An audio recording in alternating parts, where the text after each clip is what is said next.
What's up, guys? Well, I'm Alex, and welcome back to Alex's Analysis. Now, with Mega Man 2, I started thinking about a lot of sequels, After that game and its greatness, I was like, there's a lot of games at that time that got sequels. Like Super Mario Brothers, for example. With all these iconic games coming out, it was time for sequels for some of them. But how could they make sequels that live up to the original? Well, here's the thing. Most of them didn't. Like how Castlevania 2 Simon's Quest is notoriously known for not being nearly as good as the original. See, for the most part, people didn't really know how to make video game sequels, so, of course, that makes sense that they would start off to a rocky start. And I mean, like look at Link from the first Legend of Zelda game, right? He looks like Link. He looks like a battle warrior, he looks great. And then, look at this Link.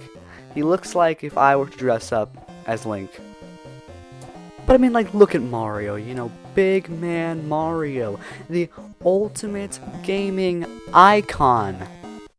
This man is no stranger to sequels. We're gonna talk about his first big sequel. Mario Brothers 2, wait, no, not that one. Mario Brothers 2, wait, no, it's not that one either.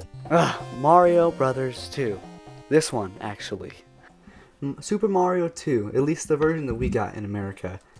Now, it is common knowledge at this point that this game is just a reskin of an already existing Nintendo game called Doki Doki Panic, which adds to my examples that people didn't really know how to make sequels back then.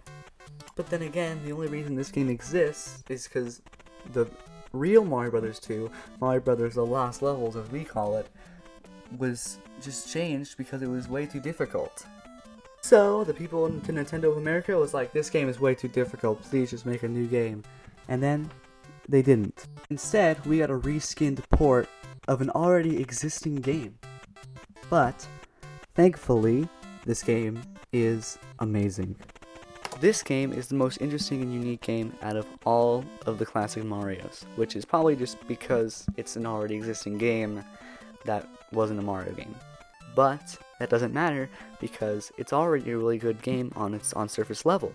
It's also the first Mario game to have a character select besides where you could pick as Luigi in Super Mario Lost Levels. This time around, your skills as the player gets bigger and bigger as you can now pick up enemies, pick up different things like plants out of the ground, and you can now go through doors, go up and down ladders more often. There's just more interesting areas in general in this game. Their debut from this game. Things like Shy Guys, Birdos, Bob-Ombs, Pokies, all came from this game. Oh wait, I just realized I never opened the box from the first episode. I should go do that real quick, actually.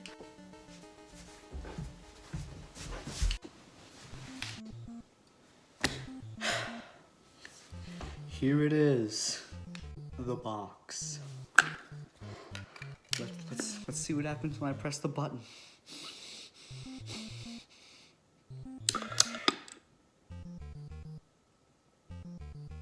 What? Yeah.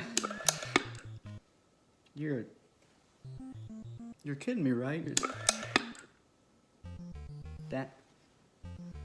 That's all it does?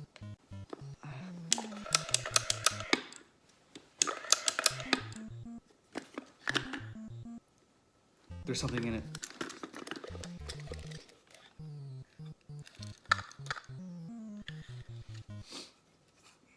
It's a tracking device. That is not good. Alright, well, I'm sure it's fine. I'm sure it won't be a big deal. I'll just put the box here and the tracking device. What am I gonna do with that? I have an idea. I think I know exactly what I'm gonna do with this boy. Oh,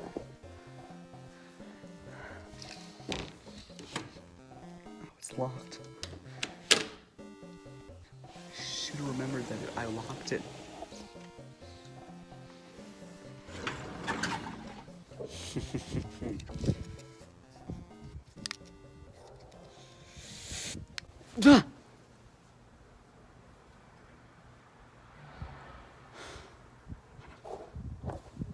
Problem solved.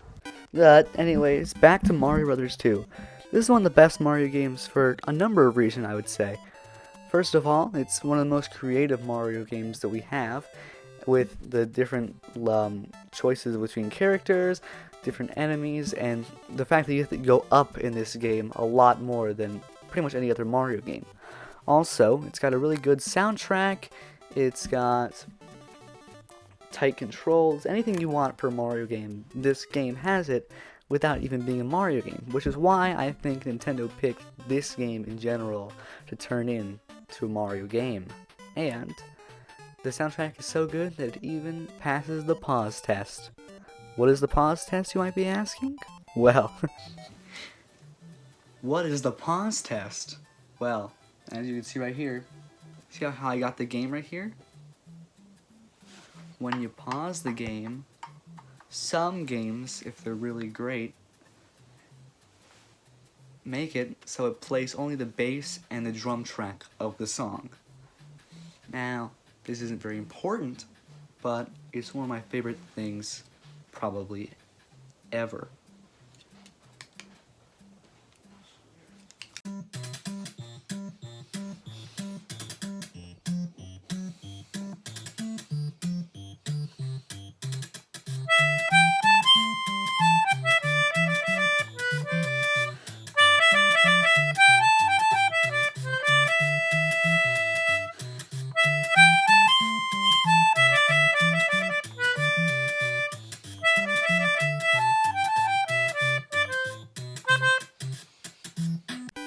And yeah, I know that probably could have been considerably better than it was, but it took me like 30 takes to get it that decent, so you're gonna have to deal with it, alright? Anyways, as I was saying, this game is just a good game, okay? It's an all-around amazing game, and the funny thing about it is I'm pretty sure people only know about it because of the Mario brand. It's because Doki Doki Panic was already released, I think, because the Mario brand was so powerful at the time, because, you know, the original Mario was such a good and amazing game. The brand is what made this game as popular as it was. Doki Doki Panic, not many people knew about that game. So, Mario just made it popular. And I don't think the game being popular because of the Mario brand is a bad thing. If anything, that's a good thing, because it sheds light on a really underrated game like Doki Doki Panic. I used a Game Genie cheat code. Now, I know, you might be thinking, I already knew that, because I saw in your clips that whenever you take damage, you don't take damage. Yeah, okay, it's fine, whatever. The emulator that I use makes it so Genie codes are available for use, which is super cool, honestly, but after, like, losing all my continues in World 6 multiple times, I was like, screw it, I'm just gonna freaking do it. I can't do it anymore. So, it was hard enough for me to have to cheat to get this review done, so there's something going for it. But at the same time, I don't think that the difficulty is too hard. It's just hard enough to screw me up over and over and over and over again. Anyways, it's time to talk about some of the bosses that you will encounter. First we have Pink Birdo, which is the easiest version of Birdo, and he just shoots eggs at you.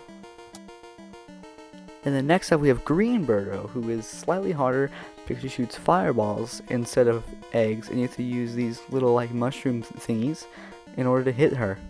Then we got Red Birdo, which shoots both fire and eggs, and I think is actually easier than the Green Birdo just because he shoots eggs and fire. But it actually takes for a minute to start shooting the fire. Next up we got the Triclide. It's a three-headed snake that shoots fire at you, most of the time in a line, so it's kind of hard to avoid sometimes if you're in a bad situation, and you just have to throw these mushroom blocks at them just a couple times and you're done. Now we got Mauser. This guy's really cool. He's a mouse that wears sunglasses and he throws bombs at you and you throw his own bombs back at him, and then that's it. Actually, that's his whole boss fight. But he's pretty cool.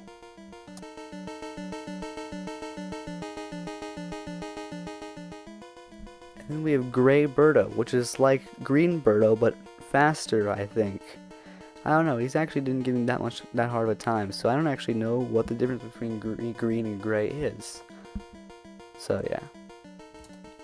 Next up we got the Bird Head. This guy you exit every level with, but then at the very end of the game, he decides to become evil and tries to kill you. So, you know, there's that.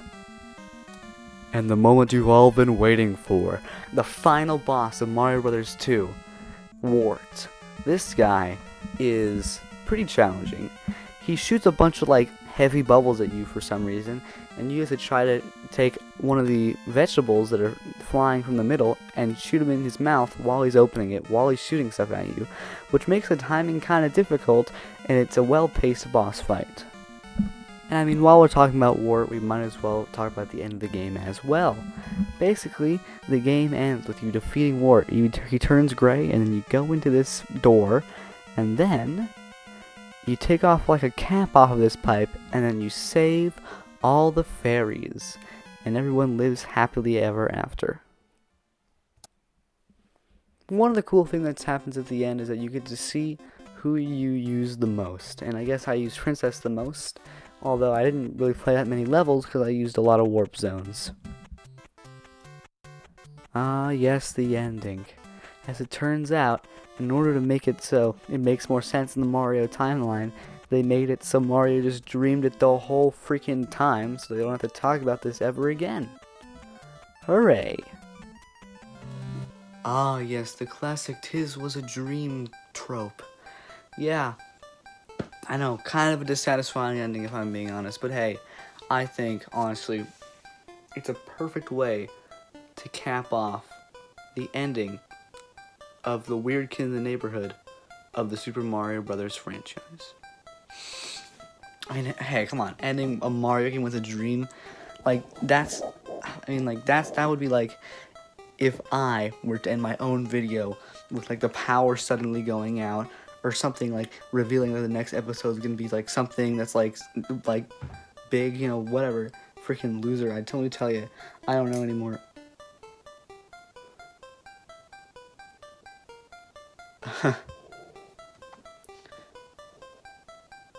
It's always a gimmick.